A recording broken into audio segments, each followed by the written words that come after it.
अमिता और उसके पति सौरभ दोनों समझदार थे। दोनों की गृहस्थी बहुत अच्छी चल रही थी। अमिता की शादी को 4 साल हुए थे। उनकी एक प्यारी सी बेटी चिया थी।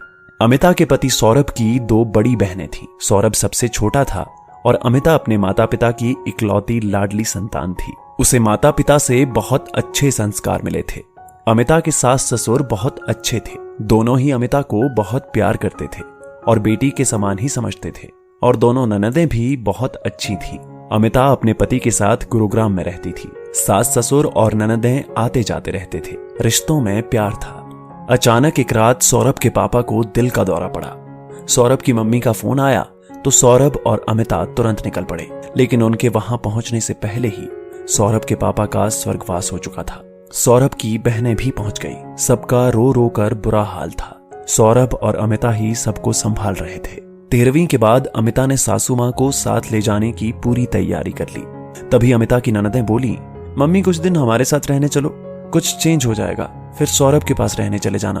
तो अमिता की सासू मां बोली, बेटियों के यहाँ रहना शोभा नहीं देता, मैं सौरभ के पास ही रहूंगी। अमिता और सौरभ मम्मी जी को साथ ले आए। पति के चले जाने का दुख तो था, लेकिन सौरभ की मम्मी नन्ही चिया के साथ खुश रहती। उसकी तोतली भाषा सुनकर वो भाव विभोर हो जाती। घर के काम अमिता उन्हें करने नहीं देती थी। सासू मां फिर भी अमिता की सहायता करती। सब खुश थे। सासू मां को भी पूरा प्यार और सम्मान मिल रहा था। बहू बेटे दिल से सेवा करते। अब चिया भी 8 साल की हो गई थी। एक दिन अमिता के मायके से फोन आया कि उसके पापा की कार एक्सीडेंट में मृत्यु हो गई है। रोती बिलखती अमिता अपने परिवार के साथ वहां पहुंची। अमिता की मम्मी को तो होश ही नहीं था। अमिता भी संभल नहीं पा रही थी। सब रिश्तेदार ही संभाल रहे थे। सौरभ ही सब इंतजाम देख रहा था। सब काम उसने ही संभाले। सब रस्मों के बाद अमिता की मामी ने कहा, अमिता तुम्हारी मम्मी अकेले कैसे रहेगी, तुम अपने साथ ले जाओ। तो अमिता को सासू मां की बात याद आ गई कि बेटियों के यहां रहना शोभा नहीं देता। अमिता चुप थी। तो अमिता की सासू मां और ननदें बोली, हाँ अमिता यही ठीक है। तो अमिता अपनी सासू मां से बोली, मम्मी जी आप कह रहे थे ना कि बेटियों के यहां रहना शोभा नहीं देता।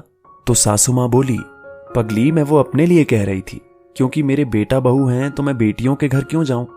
तुम तो अपने माता पिता की इकलौती संतान हो, तो ये तो तुम्हारा फर्ज है कि अपनी मां की सेवा करो। अब हम दोनों समधन साथ रहेंगी। जैसे तुम मेरी बेटी हो वैसे ही सौरभ भी तुम्हारी मां का बेटा है ना। सासू मां की हमदर्दी भरी बातें सुनकर अमिता के दिल को सुकून मिल गया और उसने सासू मां और पति का शुक्रिया अदा किया। दोस्तों आपकी इस वीडियो के बारे में क्या राय है नीचे कमेंट करके जरूर बताइएगा। और अगर आपको ये वीडियो पसंद आए तो इस वीडियो को लाइक करिएगा, शेयर करिएगा ज्यादा से ज्यादा लोगों तक। और ऐसे ही और भी इंस्पिरेशनल वीडियो के लिए सब्सक्राइब करें हमारे YouTube चैनल को और Facebook पर फॉलो करें हमारे पेज को। धन्यवाद।